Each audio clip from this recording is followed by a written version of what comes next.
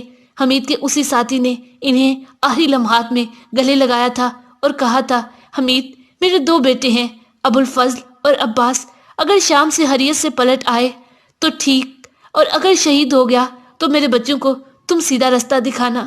حمید گھر آتے تو کہتے میرے ان دوستوں کی بیویوں کی حریت پتہ کریں جو شام چلے گئے ہیں، ان سے کہیں کہ اگر انہیں کسی چیز کی ضرورت ہے یا کوئی کام ہے تو تکلیف نہ کریں۔ میں کبھی کبھار حمید کی نظروں کے بچ کر کمپیوٹر پر بیٹھ جایا کرتی تھی اور حمید کی ان باقی دوستوں کے ساتھ تصاویریں دیکھتی تھی، خاص طور پر ان لوگوں کی جو شام گئے تھے اور صاحب اولاد بھی تھے۔ میرا دل بڑا چلتا تھا، رو رو کر ان کے لیے دعا کرتی تھی، خدا تعالیٰ سے کہتی تھی اے خدا تجھے پنجتن کا واسطہ حمید کا یہ ساتھی صاحب اولاد ہے، انشاءاللہ بخیر و عافیت لوٹ آئے۔ ان دنوں میرے وہم و گمان میں بھی نہیں تھا کہ کچھ ہی دنوں کے بعد میں انہی تصویروں کو دیکھ کر حمید کے لیے رویا کروں گی اور میرے روز شب کا حساب ختم ہو کر رہ جائے گا۔